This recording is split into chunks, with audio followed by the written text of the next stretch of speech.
Go. Hello, good day. My name is Topman Paul-Dike and I'm here again with my team. This time we're going to be coding live the back end for the web application that we named PricePrecision. Okay, so I'm going to be leaving us in the hands of one of us who happened to be exceptionally competent or very confident and courageous to lead this part. So, to be presenting today is one of us, Abiel Shitu. Do it to send a comment or ask your questions as comment.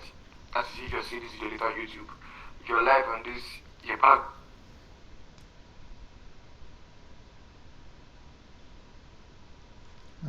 I think we lost Topman there a little bit. So the live audience. You okay. can ask a question as you can post an income message or maybe raise your hand. Thank you very much. Take over, sir. All right, thank you. So good day everyone. My name is Abiodun Shitu. So in this section, I'll be walking you through the back end of the price prescription on web app that we started.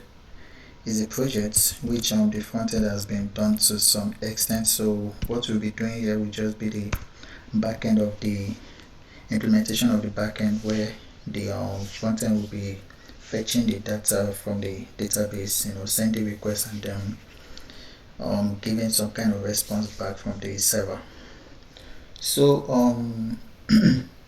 this backend is going to be implemented using node.js and Express.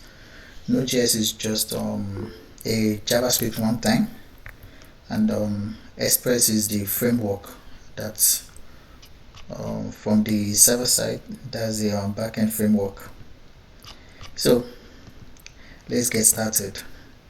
So I just want to navigate to the directory of the project so we can just code from there. So cd to PricePrecision. So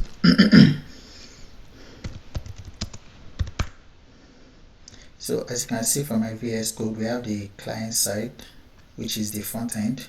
So I'm just going to create another directory here for the server side, which is the backend, basically. So I'm sure you already know how the front end looks like, but in case you don't know, I'm just going to go live on this so you can just see the way it is.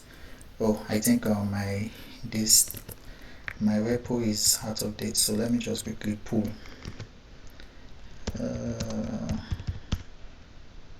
Alright, so that should do it. Yeah, so this is the price prescription, what is there on the front end for now, where you can add products based on price. Although we did a section on the database on schema, that was 2 days ago on Saturday, whereby we showed you the schema, how the data will be stored in the database, what you are getting from the front end, what you are passing back if they send some kind of request, and that is the implementation that we want to actually do here.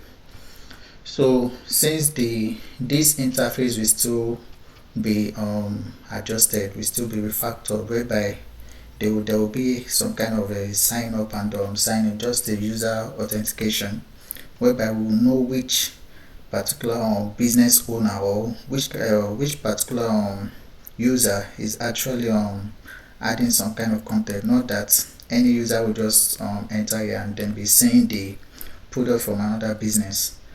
So there is it. So we actually need a sign up and sign in page to actually authenticate on which user is actually using the web app and which business owner, which business also have this particular product. Okay, so where was I? Back to my VS Code. So I'm just going to, let me just create a new branch for this, so I won't affect the main branch of the project. So I'm just going to call this fit slash backend. Oh, let me just call it server side underscore dash implementation. So it's just the way I like to name my branch. I like to give my branch name a very descriptive name, such that anybody that sees this branch will know that this is an implementation of the server side. So now let's get started. So I'm just going to create a directory for server side for this app. Yeah. So now the first thing you need to do, since we're going to be using node.js, you need to make sure you have node.js installed. You need to first make sure you have node.js installed on your machine. I told you node.js is its JavaScript on runtime environment. So every code will be coding on this server side on the backend is run with node.js, and the Express is the framework that we are going to be using to build this server side code, the backend of this PricePrecision. So the first thing you need to do is to make sure that node.js is actually installed on your system. You can I'm not going to walk you through how to install that, but you can go to the official website, that's node.js, I think is nodejs.org. Yeah, nodejs.org.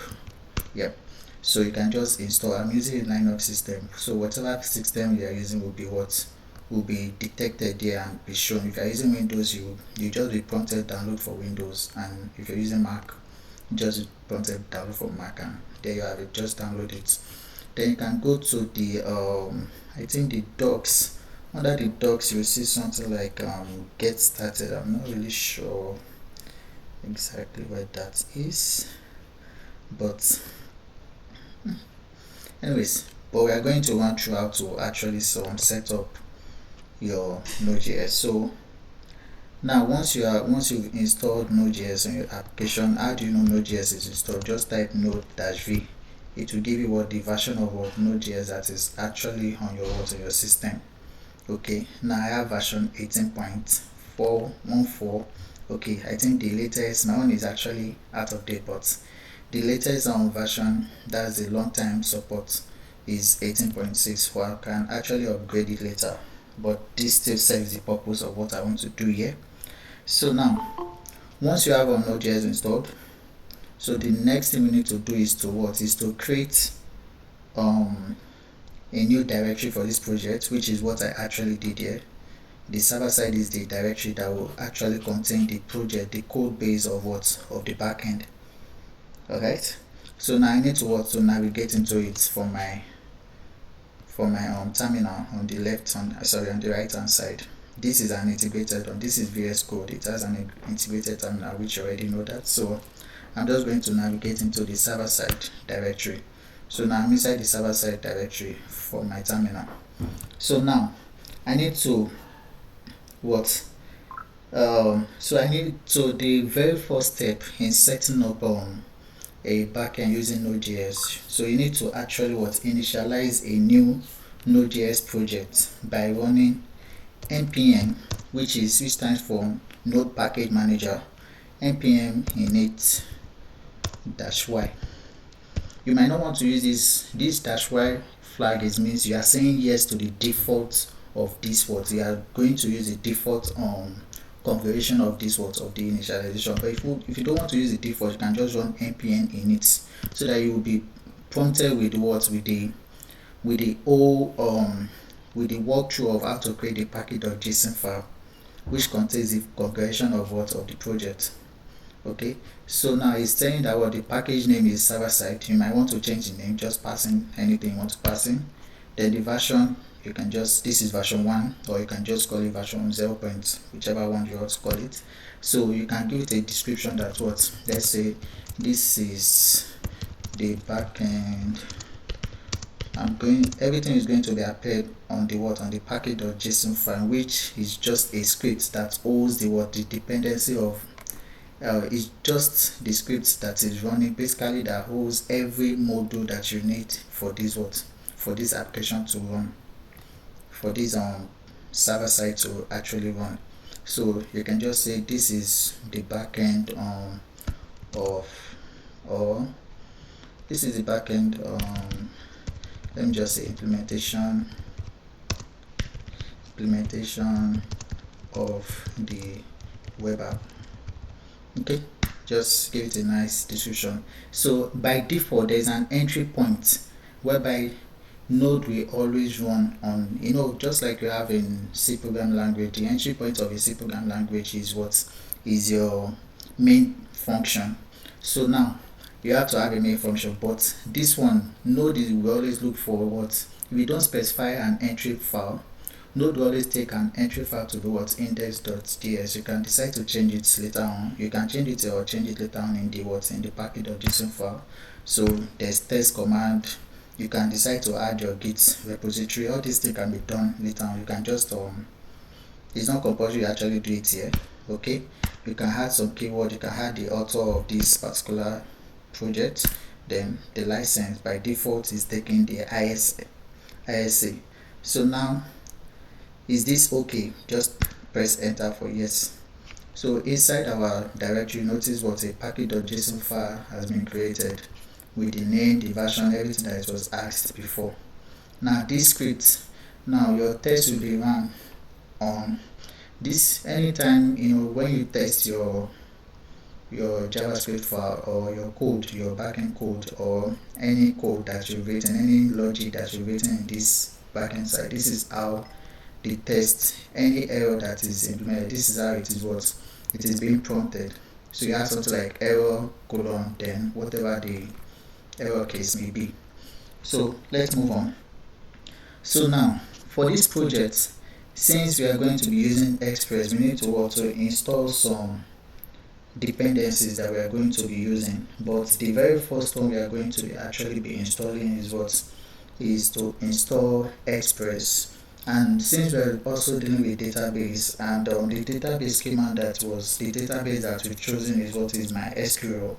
There's a package in the npm that's in the package manager called MySQL, okay, which we can actually use to connect to the MySQL database right from our Express app. Alright, so now we are going to install the dependencies that we are going to be using for this project. So we need this is how you install dependencies. Just call the npm, that's the package manager, and give it an install command. Ask it to install Express. You can ask it to install multiple things at the same time. Express, MySQL, MySQL. Okay, so just for your own, you can just go through the documentation of npm. Okay, just go to this npm.js. Okay, under this you can just search for every package, any package that you need. Like this MySQL is here, the documentation is actually here. Just search for it, you are going to see it here. So you can just read about it, this is how you are going to install it. Just read the documentation, and this is how you are going to, this is the connection code. This is how you are going to connect to the MySQL. Everything is being given here. So you can just read the documentation of any package that you need from this npm.js.com actually. Yeah. So let's go back here. So for now, I'm just going to be installing Express and MySQL, since those are like the key dependencies that I really need. Those are like the two model or packages that I really need for this my API. Let's just call it an API, application programming interface.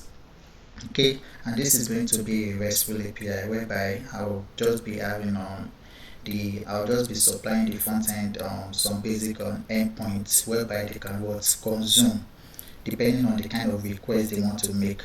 Like now, let me go back to the app and just buttress on that. Like now, if they want to add a product, on this add button, on this add product feature, there is an endpoint associated to this, which is sending a post request to the backend. When the backend receives the request, the backend will process it, go to the server, and then paste. Since it's a post, you want to deliver something to the you are sending something now. Okay, so it's sending some data. Backend, the client side will receive it. They send it to the to the database and store it there. That's if those are if there is a table for it existing. I'm going to walk you through all of this, but enough talking, let's see how it's done. So now the next thing now we need to do is to set up. We can actually it doesn't we can decide to set up the Express server first, or we can decide to set up the database connection first, or configuration. So now for this, now you can notice that I have this module. Okay, let me expand this a little bit. So I have these node modules. So these node modules contains all the configuration of any By default, it comes with some other configuration, but installing Express and MySQL has triggered. That means I want to add some dependencies, but by default, it comes with other dependencies like this body parser and the likes of them. If you scroll down, you should see you should see Express somewhere, and in MySQL that you actually install to somewhere, see it here. Alright, so you don't need to worry about what is inside here. It's just like you want to actually stress yourself, and there is also this file created by default, package log.json. Okay, you don't really need to worry about this for now. The main file you need to worry about, that's the script, which is just this package.json. Now in this place, it's not telling that I have two dependencies, which is Express and MySQL. So let's just go on. So there is a way you can actually set up your project, like your project structure, like folder structure. Let me just put it that way. So like some people would like to actually have what we call source. That means this source directory contains all the source code, this is where you have all the source code about your projects. You can decide to actually have these, but it depends on different people have different way they structure their folder or directory. Now we are going to set up the database configuration, which is this MySQL. So now I'm going to create a different directory so that I will have a very clean folder structure. Okay, so that I won't be looking for what did not lost everywhere. I can decide to have all my code implemented in one file, but the file will be too bulky. I don't want my file to be just one particular file to be too bulky. So I'm just going to have different directory representing different setup.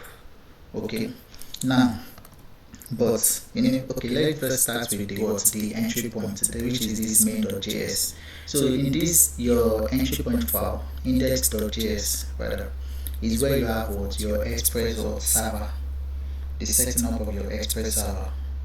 Okay, so let's just start with that. Then we'll go to the configuration, the database configuration setup.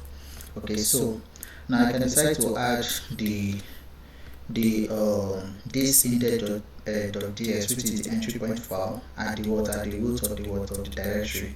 So I'm just going to create a new file and I'll call it index.js. Alright, so inside this index.js file, okay, which is where Node will look at when it wants to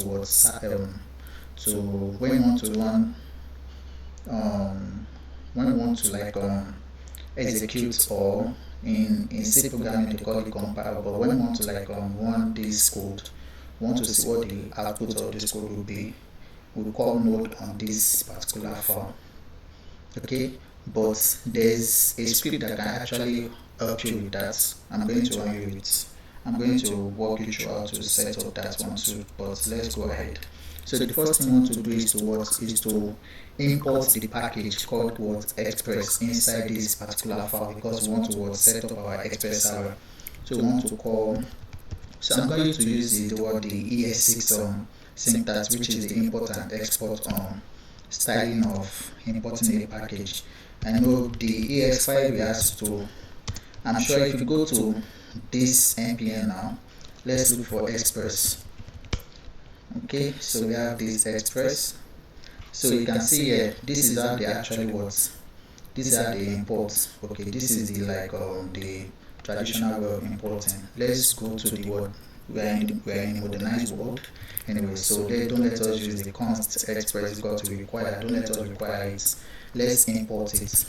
So this is how you do it. So you do import, give it a name, call it express. Sorry. So import express from where? You wrap it in quotes, which is what? From express. That means you want to import express from what? Express. You are naming the express package express. You can give it any name, but just give it something that rhymes with what? The library itself. So now the next step now is to what? Is to sorry about that. So the next step now is to what? Is to call an instance of this.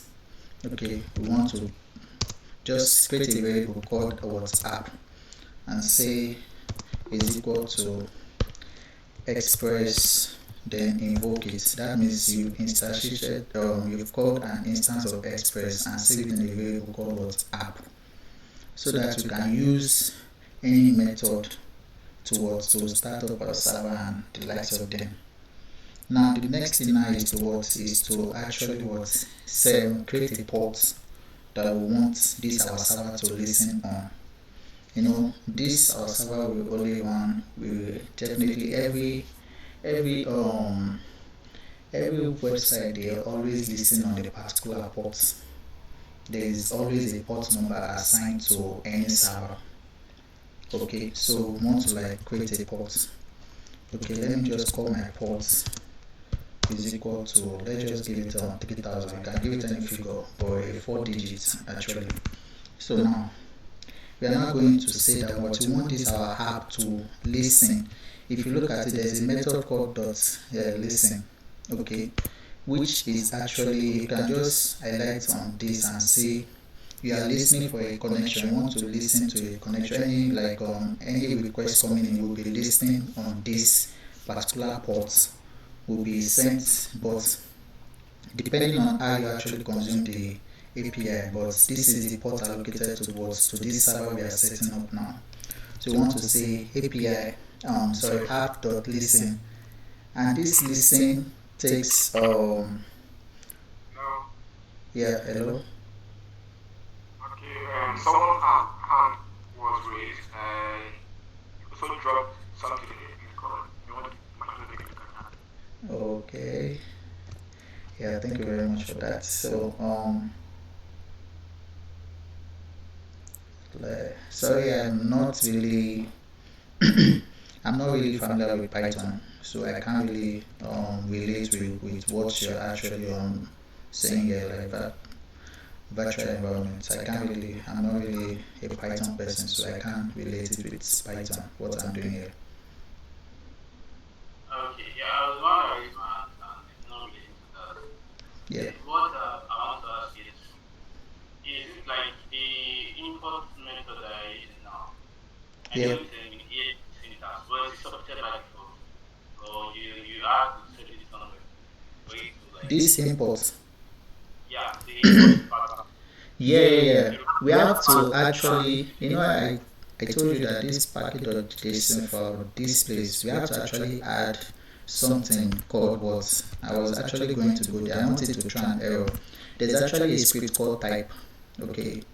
Inside this, that you have the common one, which is the one we know, the default. That's the default that this particular server is running on. But since we are using imports here, we need to set the type to what? To type or what? Or model. Yes. So that node will know that what we are actually using the ES6 syntax, not the Common.js, the traditional JS that we know. But if without this type and we actually start up this server, it will try an error. I was actually going to talk about the error, then come here and fix it up, but whichever way, so that works too. So it's because of we are using this import, that's why we have to set the type to what? To a model type. But if we're actually using the traditional way of this, which is to do const, that was what I actually showed you here. So don't let me bother myself. This const express is going to require, using this require keyword to actually import the library inside appear. We don't need to set it. By default, it is Common.js. But if I use any type, which is the ES6 type, we need to set the type to model. Alright, so now our app, this listen takes two arguments per se. The first argument is the port that you are listening on. Then the second one is a callback function. And what your callback function is just going to doing is just to check that we are actually listening on this particular port. So I want this callback function to just execute console.log, print to the console for me that the server. I want to use this string literal. Don't mind this auto-completion. I'm using one plugin called Topman. It actually suggests what I'm going to type before I even type it. It's a cool AI, but sometimes it might not give you what you actually want to do. It's just a suggestion. It's not compulsory that you actually use what is suggested here. So I want to type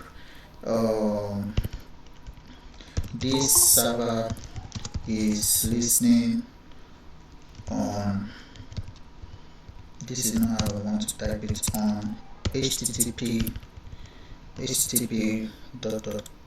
then the port, which is the port that I actually set here. So I'm using this backtick is the string literal to actually access, because I want to access a variable that is outside inside this string. So if we start up this server now, it's going to tell us that we are actually listening on this particular port. So there's a way we can actually test that this server is actually working.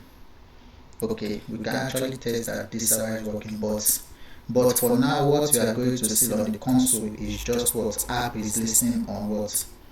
This is just what we are going to see. This server is listening on http://localhost. Since localhost is just like operating on my computer, it's not available anywhere else. Okay, and the port will be written here, whatever port that is assigned here. So let's just start. How do you start up this server? It's just to call node on that particular file, which is index.js. If you should call this now, you can see we have this app is listening on on that what I specified there, on this link, on this URL, and with the port that was with that port that was specified there. Sorry about that. So we move on. Now there's a way we can actually test this on our browser. That for now, if you should go and if you should copy this particular URL and paste it on our server, it's not going to do anything. It's going to show cannot get slash. That means we don't have a path to this URL yet. Alright, so now let's just do a quick test. Now, like I said, we have different kind of request method. Okay, we have the get method, we have the post, we have the get request, we have the post request, we have the put request, we have the delete request, we have so many other requests. Okay, but by default, what your browser is doing is just a get request. That's why you're having this get here. Okay, cannot get slash because we don't have any path to attach to this URL here. So it's just taking the root path as slash. Okay, so how are we going to test if this is working? So we are now going to tell this app to .get, pass a method called get method to it. Inside this get method is taking it takes two arguments as well. The first one is the path. Then the second one is the handler that will. It's just like a function that we want this part to actually we want this part to handle. Okay, which is always a callback function. Okay, so let's call our path /test for instance. Then the second one is a callback function, which is an handler. okay, which I request to Android. It takes two parameters. The first one being request and the second one being response. You can actually type this out as request or whichever way. You can just pass in rec and what rest. It will know that what the first one is always what the first parameter passed in this parenthesis is always what the request. Then the second one is what is the response. So I'm using an arrow function. Okay. So what do I want this to do? What do I want this get to do? So I can tell this get, okay, since this is a get request, there is nothing like request body, or I'm going to talk about that probably later on, but just pay attention. We are not actually what sending any data. We want to fetch.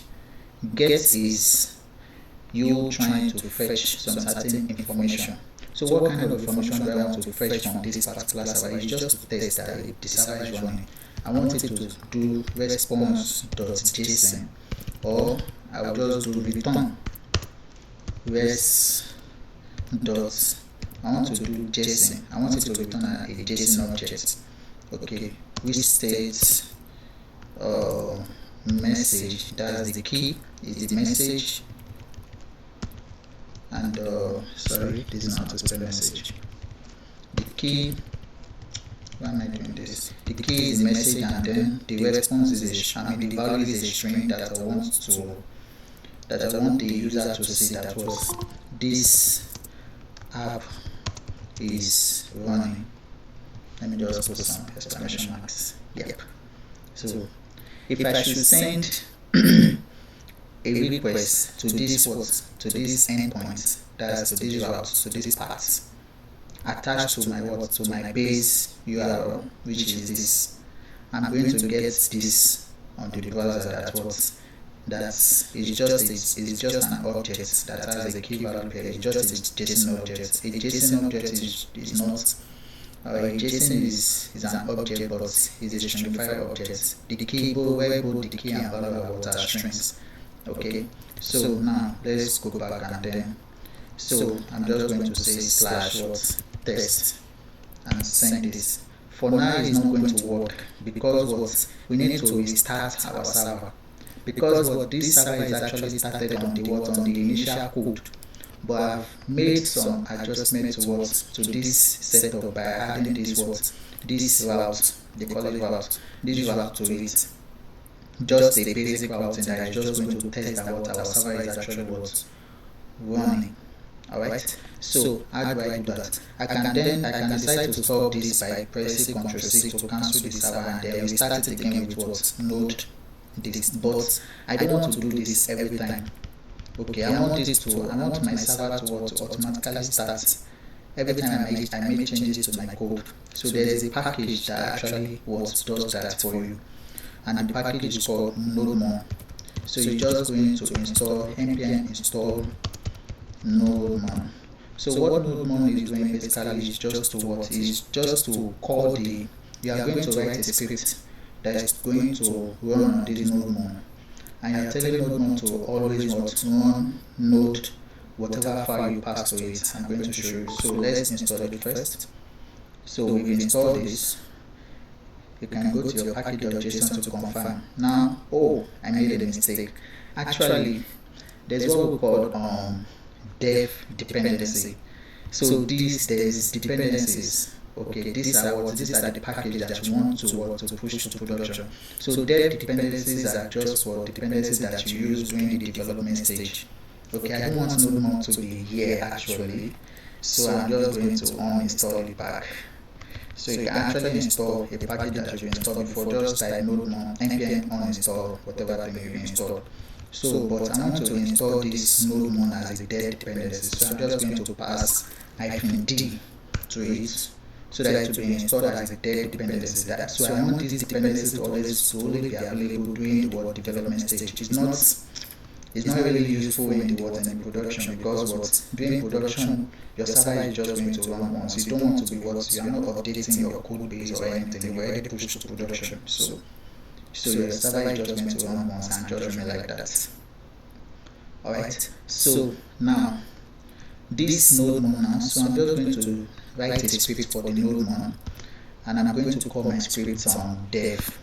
Okay, so I'm just going to assign, I'm just going to say that what I want this script to run node more, then whatever file that I pass to it, that's what index.js, which is my entry file. I need to put a command here. You can get rid of this text. If you are writing text, there's what called TDD, but for now I'm not going to introduce you to text, so I'm just going to get rid of that now. So now I've written a script. You know what a script is? You've done shell scripting now. You want, instead of you, I can actually come and do node more index.js here and it will still work, but I want this script to actually be, anytime I call this dev on my, anytime I call this dev, it's going to run this command for me, which is what node more index.js. So how do I do this? All I need to do is just to say npm run dev, and node more is going to start up the server for me. So now you can see node more has started. What node more will just do is just to call node on that particular file. So anytime I make an adjustment to this code base, it's going to restart it for me. Just watch my terminal.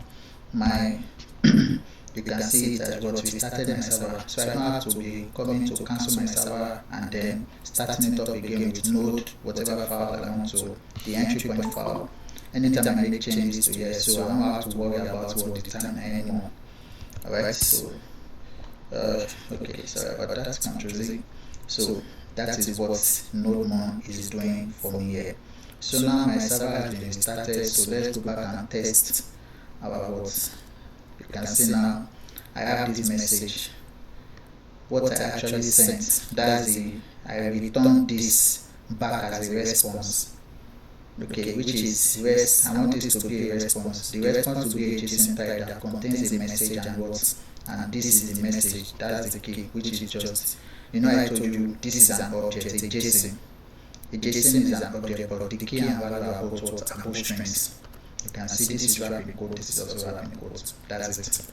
So now our server, we from successfully what set up our what Express server. Okay, this is just a basic what. Then also you can as well go to the documentation of what Express. I think there is a full documentation on this. You can decide to open it. Where is it again? Yeah, this is it. Just this is it. Then click on get started. How do you get started? Just to know some other things. Okay, and this is just exactly, this is just what I actually did. Okay, this is how you will set up your Express server. Okay, you can read through and just to know some other things apart from this, and there are some other things related to Express too, like the Express generator, the basic routing, and the likes of them. Alright, so that is not the scope of what we are doing here. So let's move on. Now the next thing we want to do now is to set up the database configuration. So I'm going to go inside my source directory. So inside this source directory, I want to create another directory called what? Database. Or you can call it database, you can call it config, which stands for configuration or anything. So I want to call it database. So inside this database, I want to create a new file called what? db.js, which we hold what the database. DB stands for, is just a short acronym for what? For database. So inside this db.js is where I want my what? All my database connection to be. So just like I showed you, this thing is not from my head or something. Just like I showed you here, let me go back. I think the first thing I showed you was my SQL, how to what, make a connection to my SQL, which is written here, is always in what, in the documentation. You don't need to put this thing on your head. Alright, so so since we are using the ES6 some style, so I'm just going to do import my SQL, yeah, from my SQL. I think I have it installed already. Yes, so that's why I'm giving that option. Okay, so now I want to have the I want to create a connection from this what, from this my SQL. So I'm just going to declare a variable const I will just call it what connection. Const connection is equal to, I'm going to call the MySQL, okay. Then there is a method called what create connection, which actually takes an object as an argument. So now the object is just what the basic configuration, that's the basic configuration of what of your MySQL, which contains the host. Okay, for now let me just pass an empty string. I think we already went through MySQL anyways. It contains user. So let me just pass an empty string here. We have I think password, yes, and yeah, you can also give it your database. That's what the name of your database actually, which is, this one is not really what's compulsory, but you can just put it like that. Just from here you can see we have the host, user, password, database. Alright, so that's all you need to actually make a connection to your MySQL. So I have MySQL installed locally, which is running on this. I can actually start on MySQL. We've gone through MySQL, so I'm not going to deeply talk about MySQL here. So now your host now is your what is localhost. Okay, that's localhost on your computer. That's where your MySQL is. Okay, and the user now. Okay, now I want to introduce you to something. So there's something called, this one are what these are credentials. Okay, now and you are going to actually be pushing this code to GitHub, because this is not your personal project that you just be sitting on your system. Definitely you are going to you can't say the server is working on my system. It's only working on your system. It's not available it's not available to any other person. How do you make it available? Is to host this particular code somewhere. Hosting it somewhere we actually open up all these your credentials. Okay, that's will prompt you to send your code to GitHub so that other people can access and all. So you don't want other people to know especially the password. The password is like the most important credentials. That these are information that you don't want other people to know. So there's a way we can actually hide this our password, and still and the code will still be able to run by accessing the password where we filled in it. So now there is a package called .env that actually helps us to access a file called .env basically. So it's going to help us anywhere we actually want to use any credential saved in the .env file. We can just tell .env package to actually configure that particular file for us, so that we can access all the information that is being stored there. But enough talking anyways.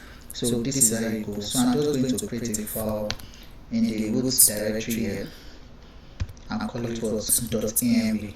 This is what you want to save some confidential, some of your variable. You are just saving it as a variable. So now I'm going to actually, so just to test this, I'm going to use on the server. I'm going to create a variable called port and give it port 4000. Alright, something different from what I actually set here. So let's go back to our entry file where we set up our Express server. So now I've already set a port here, which is 3000. I'm hardcoding it, but I don't want to hardcode it. I want the port to be gotten from this .env file. So all I need to do is to there's something called process.env. That means look into the .env file and fetch me this variable called port, because that was what I actually put inside here, which is port. But for now, as you can see in my terminal, it's saying that my port is undefined, because we've not actually configured this our server to use the .env package. So I'm just going to stop this server so that I can install the package called npm installed.env. Okay, so I have the .env installed. So what I want to do is to import .env, sorry, from .env. Alright, so after importing it, so I'm just going to call the config method on this, and that solves it. So you are just going to say .env.config. That means I want to just configure this file to use .env, and that's all. So now you can see when my server started, it could not access the port that I set inside this .env. But now, if I should, now that I have .env installed and I have allowed it to be configured under this particular file, I can now start up my server by running npm dev, and it's going to access the 4000 that is inside the .env. What is this guy's problem? Oh, there is no need for this here, so this should not be here. Yeah, I hope you are following. So let me restart the server. Yeah, you can see I have the 4000. Sorry about the semicolon. So you don't need to put a semicolon. It's just a variable. The variable you are saving inside the port is 4000, not 4000 colon. Alright, sorry about that. So so now you can see with the help of this, now we are now able to access the .env file. Calling process. So when you are processing this particular port, go to the .env and access the port that is there. Access the variable called port, and then assign it to port which was used in this our listening function or method. Alright, so and that is what we are going to actually do here in our in our config file. So we are going to actually set our password in the .env. So I'm just going to do db underscore pass. Let me just call it db pass. You don't need to put a space or wrap it in string. Everything inside the .env is treated as a string. Okay, I need to actually prove that to you. So db password, and I can add but the essential thing I really want to add here is this for db pass. I can actually add all this my configuration in the .env, and say that db underscore user is equal to, there's something that I omitted. There's a port forward for MySQL database, which is 3736. Someone should confirm it. I think I've forgotten, but I think this is it. I think it's 3006. Yeah, but I'm going to compare it down. But let me just quickly come here. I think it is written here something. This one did not put the port. I think there should be one that actually put the port, but the port is actually really important. Okay, let me just say my SQL port. I don't really use, it's been a while that I use my SQL. Okay, yeah, 306. Yeah, not, I should know that there's 3, there's 0, there's 6. Sorry. So yeah, that's 306. This is the default port anyways. Whether you set it or not, it's still going to know that this is the port it's going to listen to, unless you want to change the DB port to something else. But let's just omit it for now and see whether this thing is going to work to actually connect to my database. Anyways, what else? Alright, so what else is in my DB database? So I'm just going to say DB underscore database. Alright, so my password, I think I've forgotten the password of my SQL. Okay, I'm going to actually change the password one time doing one. So please let me quickly grab it. So no, let me just cut it from here. I think it's inside /backend blah .env. Are you serious?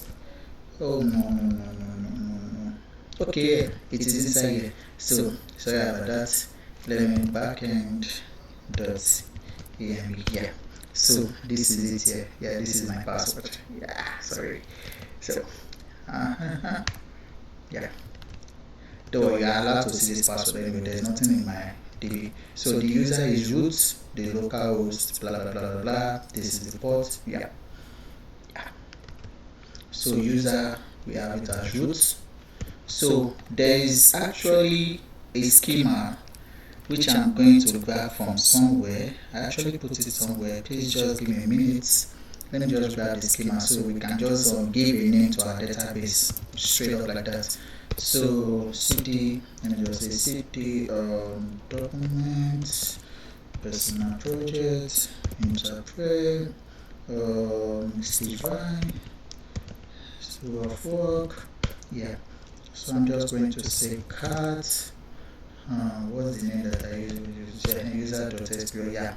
So I'm just going to grab this, the whole of this, and come and create a file for our model actually, which was done on Saturday. Let me just call it price prescription dot price precision. Yeah, precision, not prescription. PricePrecision.sql. Alright, so paste that's what I have there. So yeah, so the name of our database is this price underscore description. That's what I'm going to put in my .env. I'm going to, I don't need to come and be explaining the model. It was actually done on Saturday for those that were here, and this is the fields of all the tables, and we only have two tables. This is the user info and the product info. Anyways, don't let us waste our time on that. So let's go back to this. So now since I put I can even still put this on localhost inside the .env and say that what db underscore host, but there's actually something I'm going to I'm going to get a blocker when I want to do this, but I know I don't have the answer to the blocker, but I want you guys to actually see the blocker. Probably someone will be able to give an answer to that blocker. So now let's fetch all our info here. So I'm lazy typer, so I'm just going to copy this.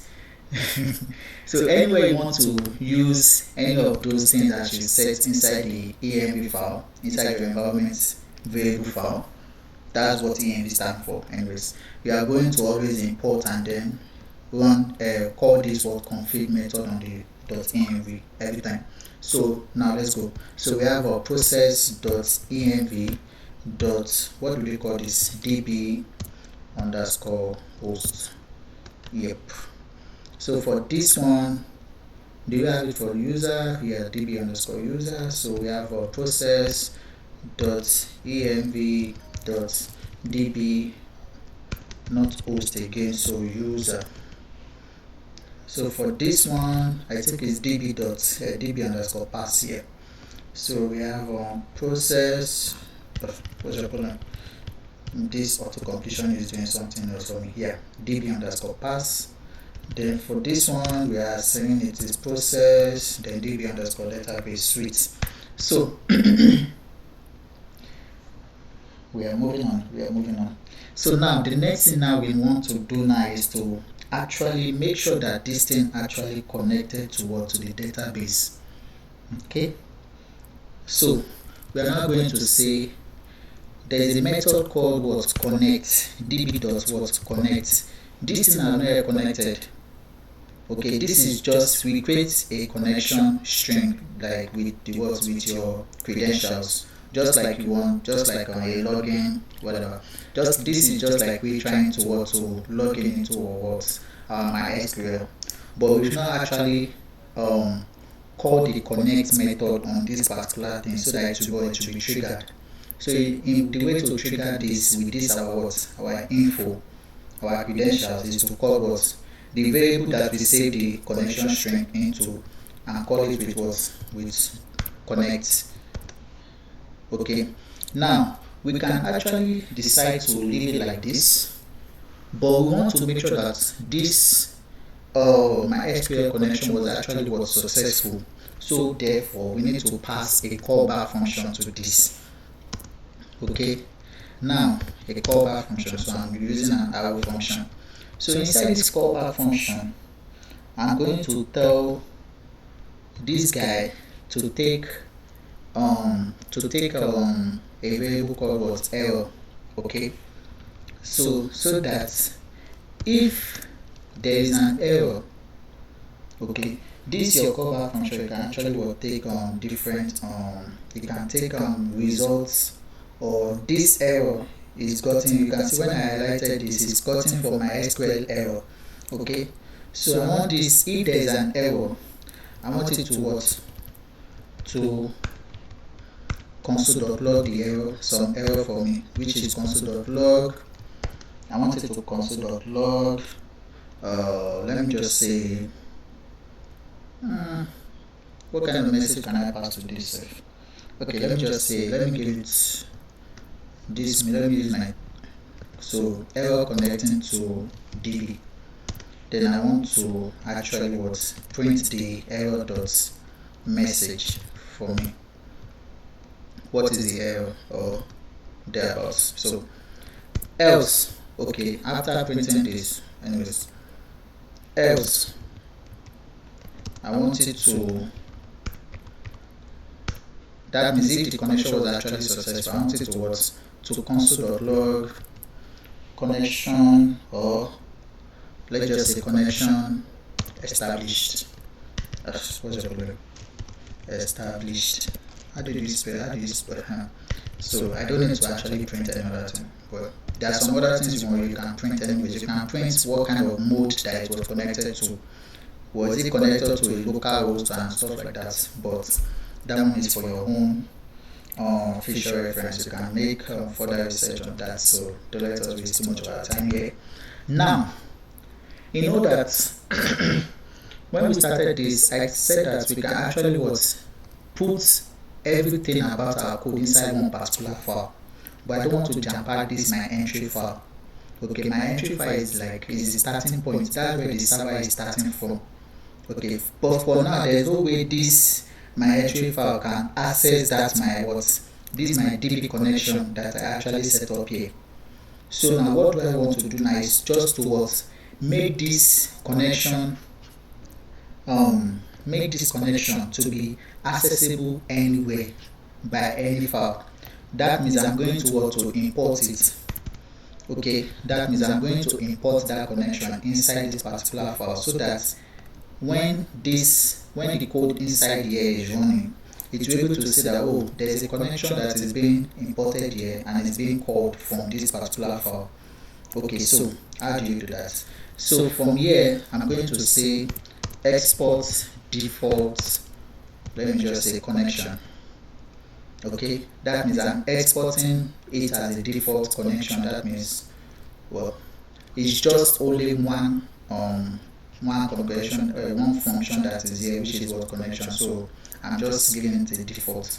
So now what I can do is, after, when this file is running, before it gets to listen on that particular port, I want it to connect to my database. So I'm just going to call the connection from that's my DB for me. You know, the connection, I need to invoke it, because it is not, this is it actually contains a method, okay, which needs to be invoked before it can actually work. But there's an error. The error is actually coming from the way I imported this. We need to actually import that particular function before we can actually call it. It's just like you writing a function in one particular file. Before you can import it, because you can use it in the main, I'm making reference to a C programming language now. Before you can use function written in another file, you need to add the prototype in the header file, right? Then you now include it at the top of that's include the colon, the string, then you put the header file name. That means you are importing every prototype that is inside that particular header file. Okay, the same thing happened here. I'm importing connection from this particular file. Okay, this one was actually automatically done because what I just type connection and VS Code was able to automatically import where that connection is coming from. That's because I have this export here. I've exported it. If I do not export it and I come and type what connection, VS Code will not be able to sense that what the connection is coming from a particular file. So what is the name of the file? The name of the file is actually called db.js. Alright. Sorry, connection is not a function. Sorry about that. Here. So now we are getting there actually. Sorry about that. There are some connection is actually a variable, not a function. Sorry, my bad. I actually put the parentheses so that I can invoke it. You can't invoke a variable, you can only call a variable. So the variable is being called from this particular file, which is db.js. I think I can actually remove this .js. There's a way this thing automatically senses it, but that's what. I don't know why this is not really sensing it, but there are sometimes that it automatically senses that this is actually a JavaScript file, but you need to actually put the .js to actually know that what it is coming from. This is it. You know your index.js file is at the root directory, right? But your db, so it went inside the source, which is in the same inside this current directory. Go inside the source folder, go inside the database group folder, then go inside what the db.js and what import the connection, so that when I call this for a connection variable, it will actually run everything that is here. Now this thing is saying that there's an error actually. That's what is printed here, that says that error connecting to db. Then the error message is bad. Is a bad DB error, which is unknown database price precision. Okay, now this database does not exist actually. That's why it's showing this error. It was not able to connect, and the reason why is because we actually specified that we actually specify a database name. Okay, and that database name is PricePrecision, which is coming from from this our .env file. I hope this thing is not actually very getting complex. It will get more complex than this, but I hope everyone is following. So now what we need to do is to manually go and create the price precision in our database. Okay, so now let's go here. So let me zoom in here a little bit. That's too much. Sorry. So I'm just going to call the MySQL. So let me just call sudo MySQL. Sorry, how do you call that? Again, sudo MySQL-u, which is root -p. I think this is it, right? Oh, Topman. Okay. So it's asking for the password for my system because I'm operating it as a super user. And there's a password for this root user actually. So I'm just going to come and grab it from my .env file and then copy this particular password and paste it here. The password has been pasted. Now I'm inside my MySQL. Okay, so if I should run, let me clear my screen first. If I should run show databases, you can see the databases that I have. There is nowhere that says price precision, so I need to actually create the database. Now the reason why we are actually specifying database here is because we don't want, if you don't specify database here, a database will be created by default by this MySQL called, I think it is always called test. I don't know, I think it is always called test, but we want a unique name for our database. That's why we are passing database inside this create connection string as an object inside this create connection. Okay, so that's why we're actually manually creating this. So I'm just going to create this very first price_precision. This has to be create. Thank you very much. Create database. Okay, we need to actually write the keyword. What are we creating itself? And I just type create price precision. what is price precision? It's not able, is it a database? Is it a table? Is it what? So we need to specify that what is a database actually. So after this, so it has been created, let's show our database again. Now we have our price precision as part of this list now. So if we go back to here now, we shouldn't get this error if we should restart our server. So let me first clear this. So how do you restart? You don't need to press Ctrl C, just press RS, this stands for restart. So node more. So now we can see that what connection established. As simple as that. So we've been able to what?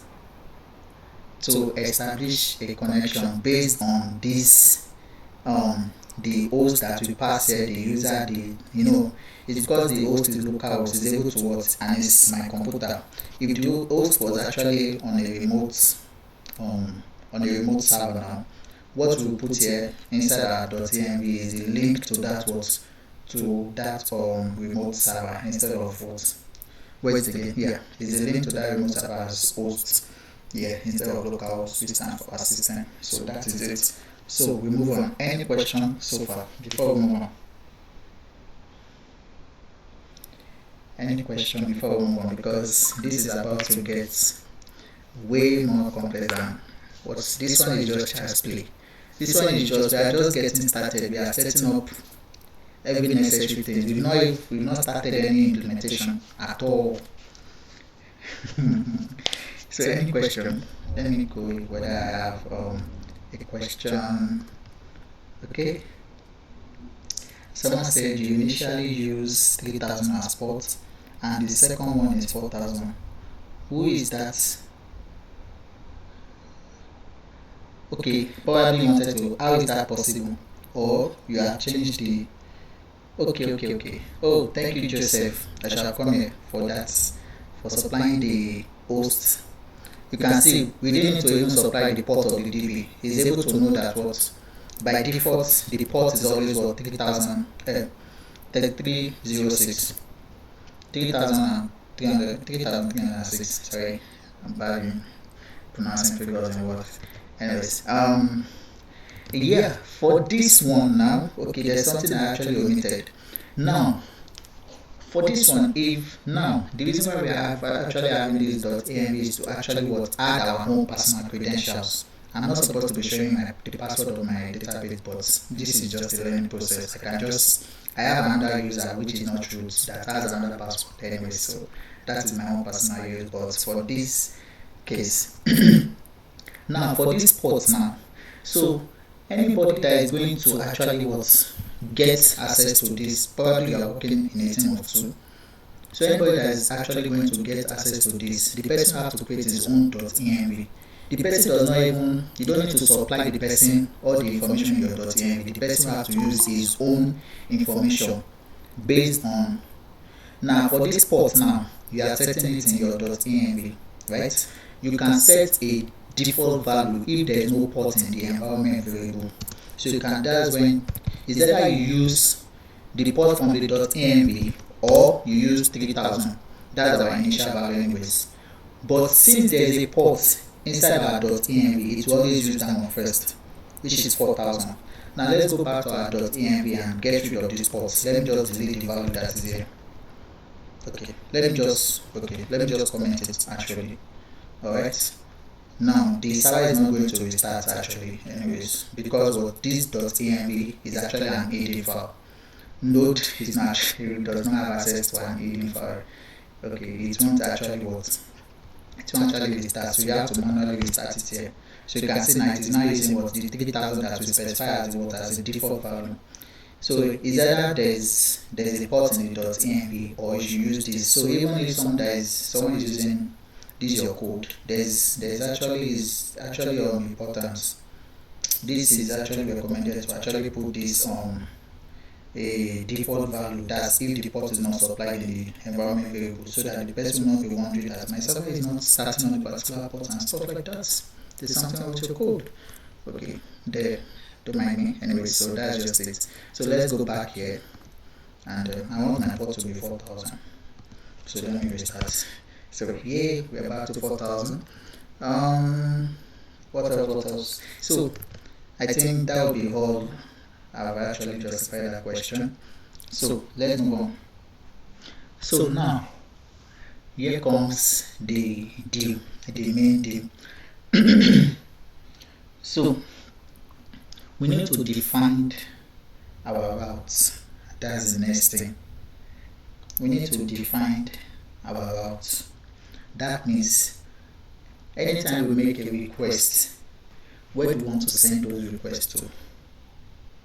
Okay, we need to define our routes. So now, just like I have database directory inside the source file, I'm going to create another folder called routes. Since we are going to have multiple, let me just call it routes. Here I've created inside here. It shouldn't be inside here. It should be inside the source. Okay, probably because it's an empty file. Let me put this here. Where are you? Hold on, let me just. The database should be. I think I've created this under this. Okay, please give me a minute. ls source. We have database. Oh, I created the database inside the ls source database. Oh, I created the route inside the database. Okay, sorry, let me move it out. So mv source database routes. So I'm just going to move it to source database. Yeah. Sorry. No mess.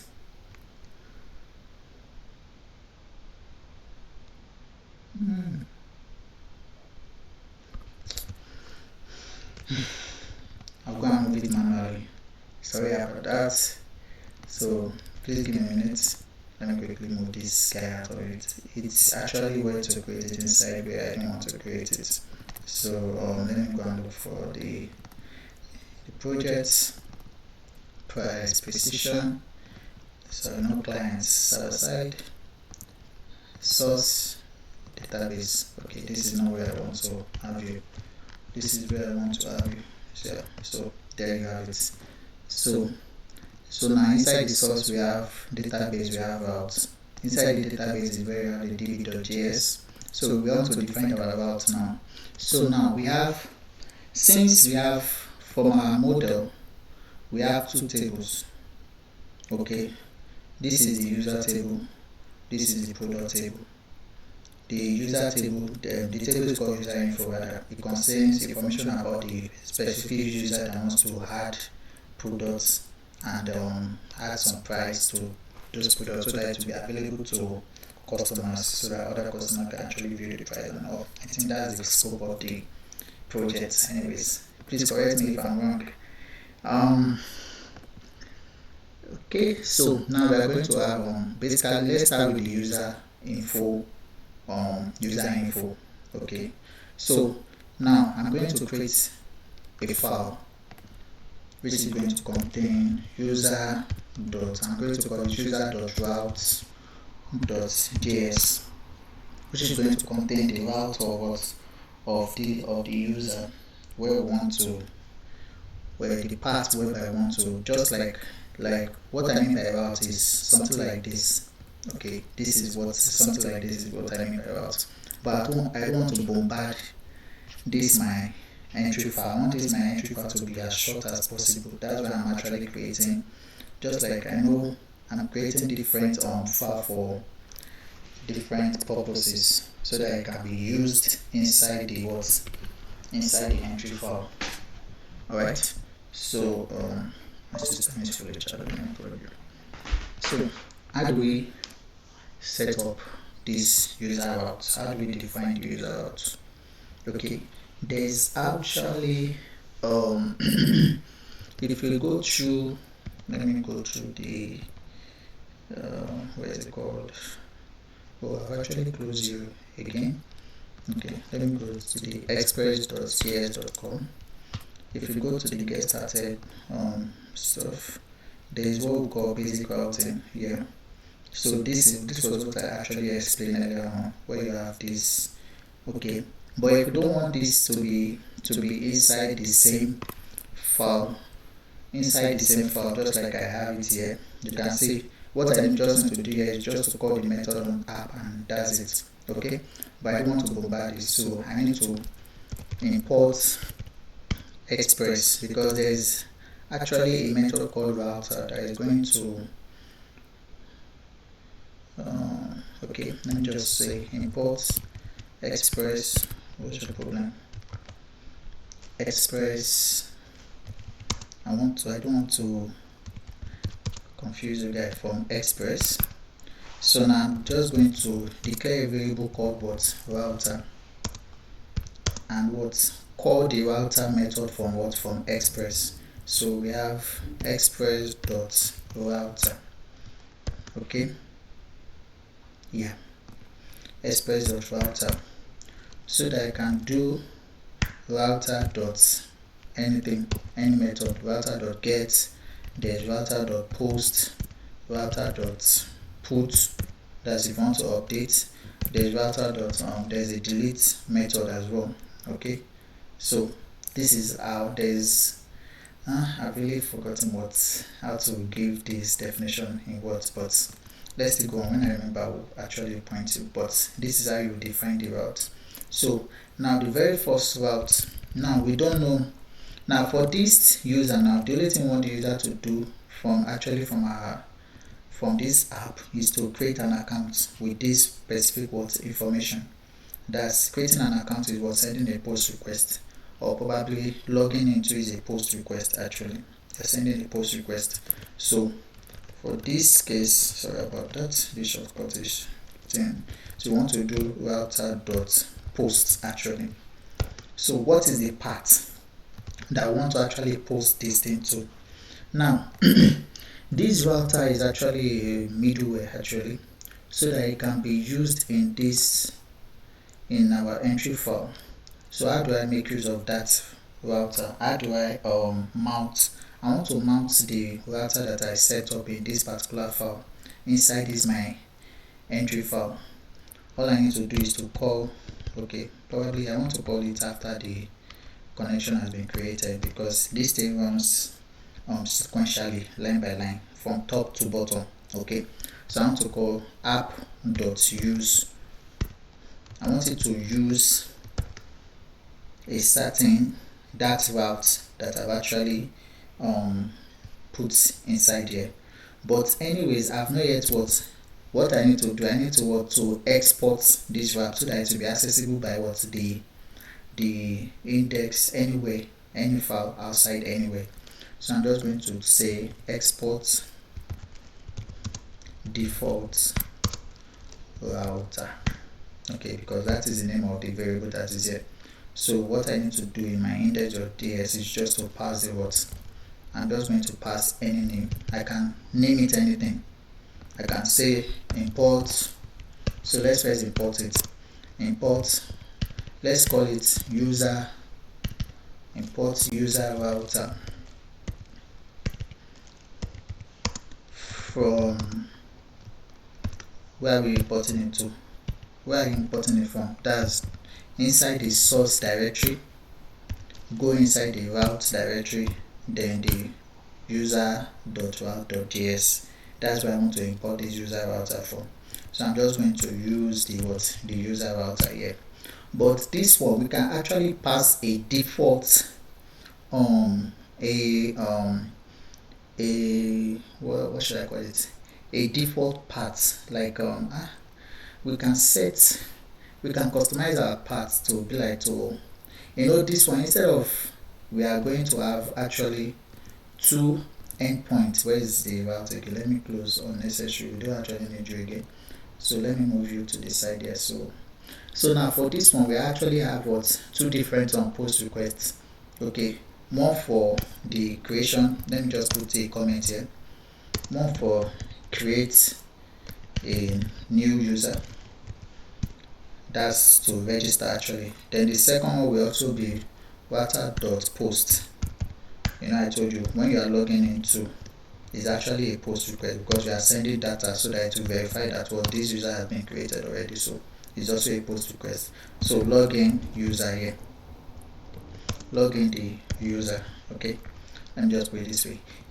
Like but just like I said, your route will actually be, you can customize your route anyway, just the path anyways. Actually, you can have it as what, user slash create, which stands for what, to create user, then followed by what, the handler, which we've not actually what, we've not implemented. Let me just put it as a word like that.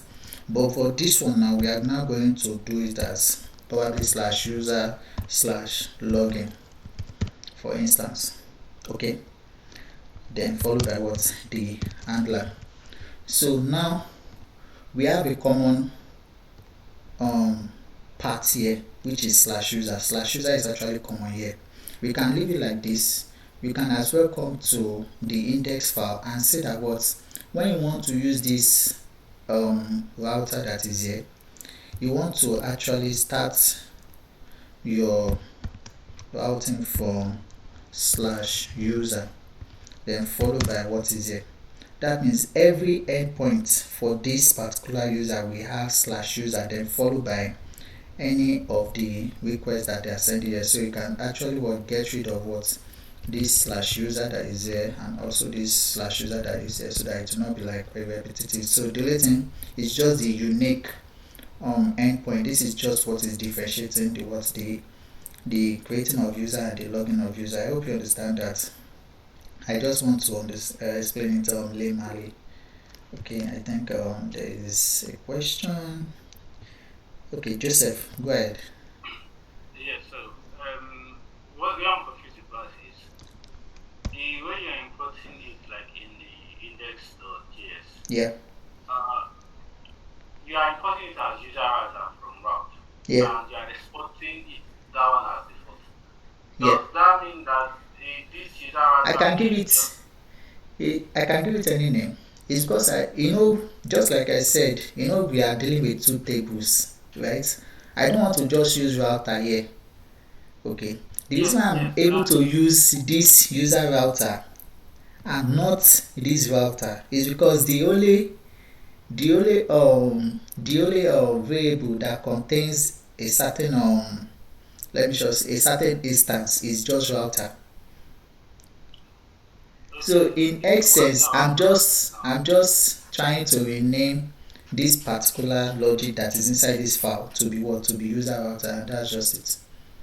Okay. What I don't understand now is, as you're exporting it and the name is different, it does not have any issue.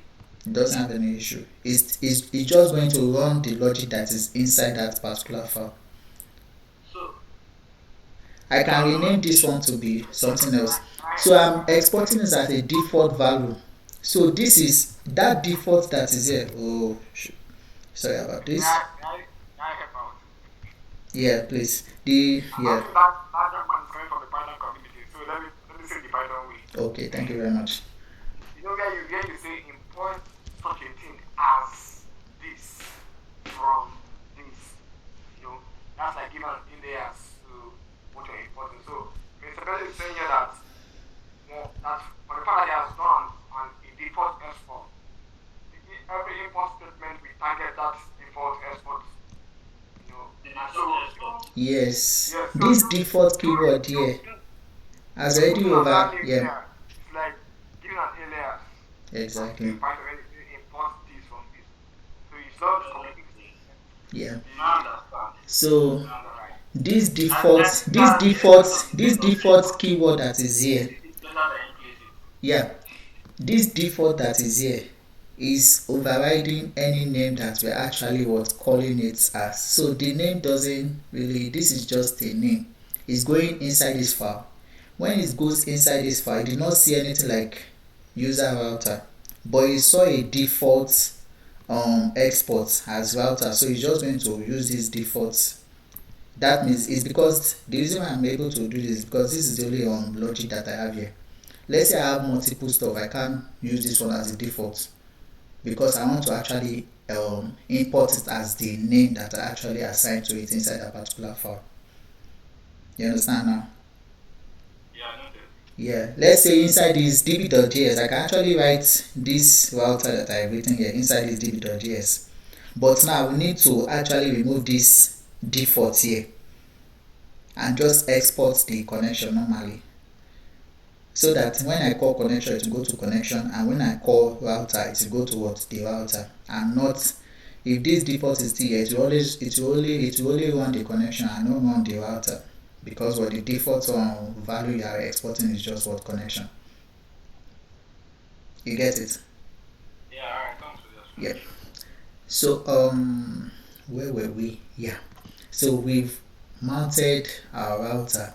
So let's just move on. Let's just move on. So I'm supposed to actually be writing. I suck at writing comments anyway. So this mount the router. Yeah, that's actually the name give it to it. Anyways. So now going on, we can decide to put the handler here, but I don't want to put the handler here. I want to put it inside somewhere else, because it's going to be a long logic. So this handler is what is responsible for the logic that is going to create. So when the user sends something, so whatever this logic is what is helping us to now create the user in the database. That's the handler for this for this particular part. Okay, so this particular handler, since there will be multiple handlers, I don't want to bombard this particular file, so I'm just going to create another folder for handlers. Basically, generally they use what we call controllers. That's the name they assign to the folder that is going to hold every handlers, every function that you want, that is going to help you to actually create something, the logic behind every endpoint. Let me put it that way. So inside here I'm going to create a file for it. So I'm going to call it user.controller. .controller. Your naming convention can be different, so it's not compulsory you follow this naming convention anyway. So I just want this to be clear to me that okay, is the user controller actually. You can put it in uppercase, user controller, whichever way. So you can just call it user.js or index, but name it in a way that so you remember that this is where all the handlers for the user is inside. So this is the MVC architecture, right? Yes, exactly. I think they call it what's the it's been a while. But the view is not actually here. Okay, because we are not actually, we are just creating an API actually. So we don't have any view stuff here. But something like the MVC, but this is, I have really forgotten the architecture name, but let's just move on. Yeah. If, for example, maybe you were serving it like through, you were doing server-side rendering. The route will be the view, right? It depends on how you structure your folder anyways. It depends on your structure. It's not the server-side friendly. You can have the routes here. Then you can also, inside these routes, they will pass the words. You can also have, just like we have the handler here, that's where it's going to actually, or the view is going to be. You can have another folder called views, or I don't know, and implement that logic there. So it's not, the route actually contains the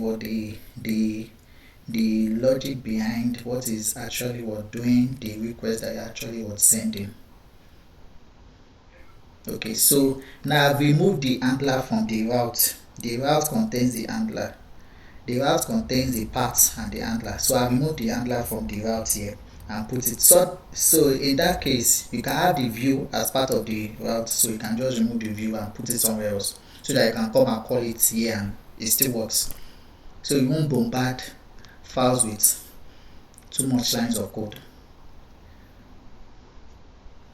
Alright, so don't let us go into that aspect. So now for this one now, what do I need to do? Now this is where the real business of the day is. Wow, we are already running out of time. We have like 15 minutes. Well, anyways, but let's move on. For this now, we want the first route here is to create a new user. So I'm going to write a logic for that, an handler for that. Okay, so how do I implement that handler now? Now I'm going to where are you again? Yeah. So let me just leave some line up there.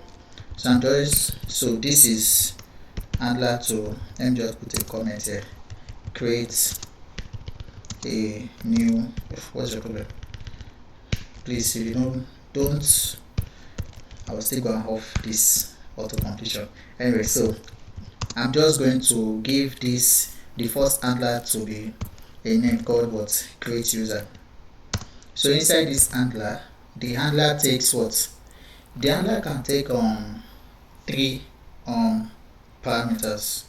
Okay, it can take the request, but most of the time it's 2, but depending on if you are going to use a middleware to help you to control the errors, that is being to catch all the errors. You don't want the errors to be, but that one is way, but let's just go on. So you have the request and the response, just the same way we've actually done here. This is just a basic routing just to test, which contains the path and the handler. This is the whole of the handler.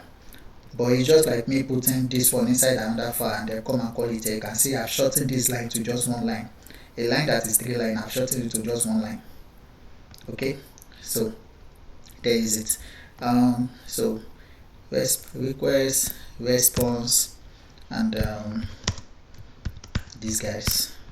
Okay, so I want to actually use what we call an async function. I want to use async and await. I want to use an asynchronous function. We've already talked about this in our previous sections. I think in section, what is it again? Topman. Section 3 or 4 or 5. Don't worry, you can make reference to that video. Yeah, I'm not sure again. Then I want to use what we call a try catch statement. So this try catch statement is going to actually help us to catch any errors in our code and then do whatever logic we want to. We should catch any error in this try. That means try everything that is here and catch the error inside here. If there is an error, catch it inside here. Okay, so the other thing is to use a callback function, but I don't want to use a callback function. I want to use this try catch anyways. So now for this now so you know that to create a user, we need the user to supply us with some data, and those data will be collected from the request body. Okay, so I'm just going to say const. I'm going to use a object destruction here. So I'm going to destructure some things from the request.body. Alright, I'm going to destructure some things from the request.body. So that we'll be making reference to this our schema that is here. Alright, now in our schema the ID is auto generated by the database. We don't need to ask the user to enter the ID. So what we need to user to enter is all these not null value. Okay, all these not null value. Even this business ID will be actually automatically generated in the code. It should be a UUID. We just want to uniquely identify what each business is. Okay, so that you can see that this business ID is a foreign key inside another table, so it has to be unique. Anyway, so so let's go. So we are getting the first name, first underscore name. Okay, last name, last underscore name. We can, okay, don't worry. Then what else is here? We need the gender is compulsory.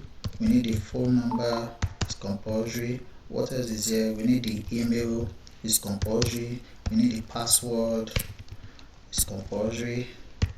What else do we need that is compulsory? We need the business name, business ID.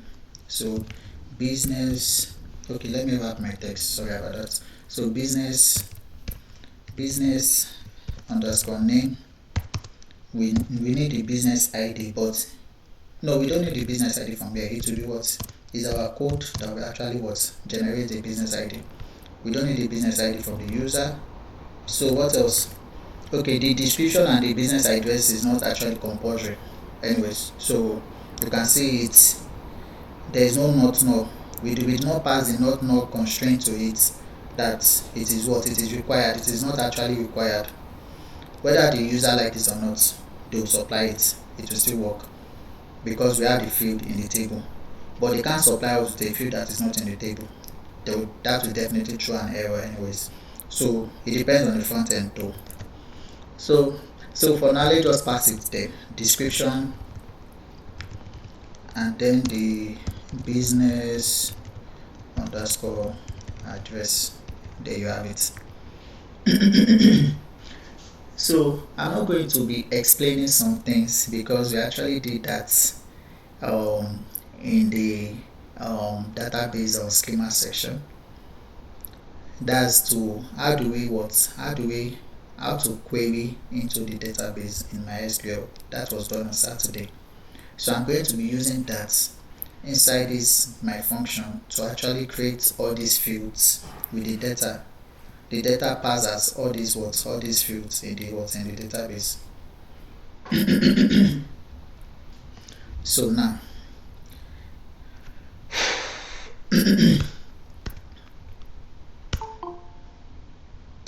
so let's do something here.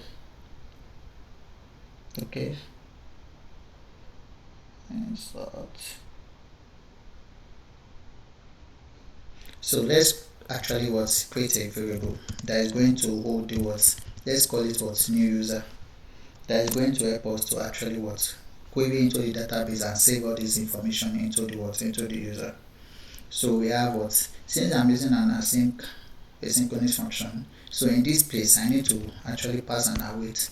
That means I want my logic to actually wait for this particular query to actually finish before moving on to the next. So what I need to do now is, I need my database connection that I actually set here. Okay, so for this case I need to import this connection because it is from here that I can use. This is what I will use to query, to send a query into by using the query method. We have the connection method. We also have a query method as part of an object, a method attached to this creates connection string anyways to my SQL. So now I'm going to import that particular connection, but I'm not going to import that connection. I'm going to use another name. Let me call it DB. Import DB from. I've already explained why this will actually work. So where am I importing DB from? Well, it's almost 4. I'm importing DB from. So I need to go outside of the controller. So I'm importing it from database from db.js. So now from here, so that I can just do db.query. Now this is where I'm going to perform my query. But for now, I'm going to actually do the querying here. I can just come and clean up this code later on. So for now, I'm going to do this that says, where is it again? Sorry about that. So we use the insert keyword. You already know this. So insert into, what's the name of the table? User underscore info. Yeah, we've already gone through this. I should have just collected this query and just copy it instead of me typing it again. Topman, I did not send this thing. No, you are not stressing me like this. So we have the first name, last name, blah blah blah blah blah blah blah, email, gender, password. Now we need the business name, business, blah blah blah blah. Then the values will be gotten from these guys that is here. But there's a way we can actually perform this by using the injection way. I don't want to use this. I'm just going to pass question mark as the values. So the values we have to rhyme with. I'm going to give you guys an assignment to look at what I mean by where is it again? SQL injection. Okay, yeah. Have fun with it. SQL injection. That's actually what I'm going to do here.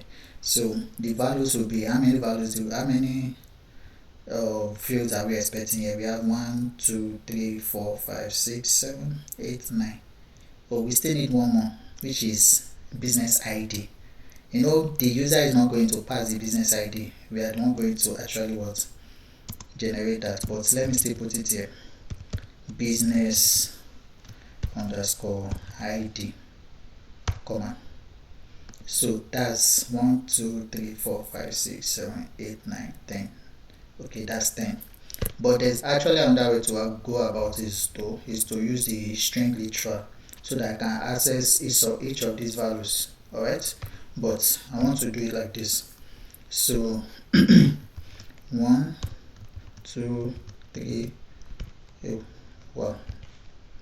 I hope I passed the correct amount of values.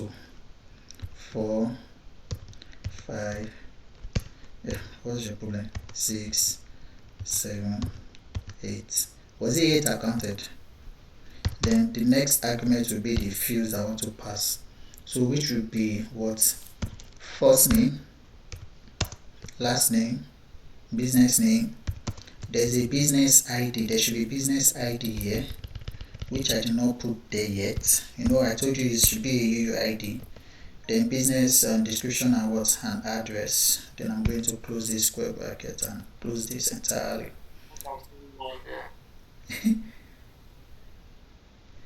What's happening?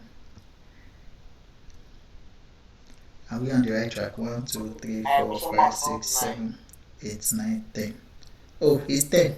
Wow. Mad. You know what? Let me move my this thing away from here. My timeline away from there. It's disturbing. So 1, 2, 3, 4, 5, 6, 7, 8, 9, 10. So we have 1, 2, 3, 4, 5, 6, 7, 8. Oh wow, 8, 9, 10. Yeah, it's now complete. Now the business ID is not gotten from the user. Actually, we are actually generating it. We want to use a UUID for the business ID. So we need to actually when there's a model, there's a package called UUID from npm, which I'm going to install now. So okay, I think our time is up for today. Alright. There's so much work to do. There's still so much work to do.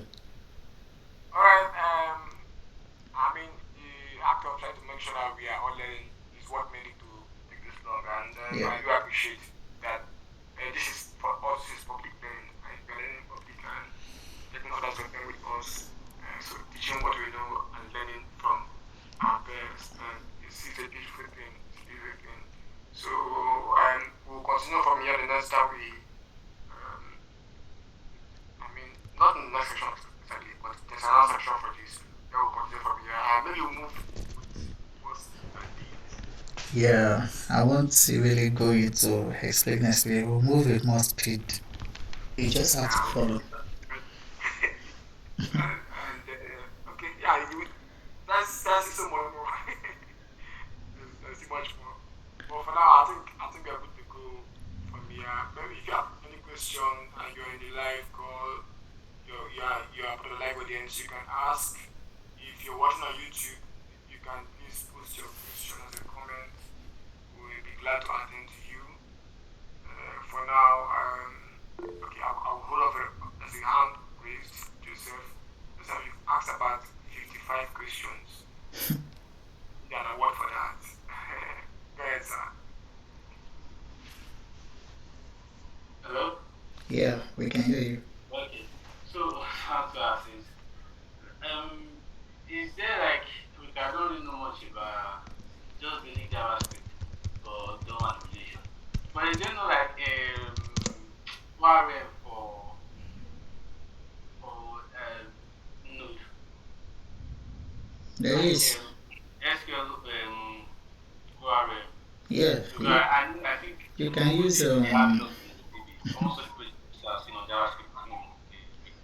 Yeah, there is actually, but this one is learning the basics. So you can use there's a SQLize, there is actually. Yeah.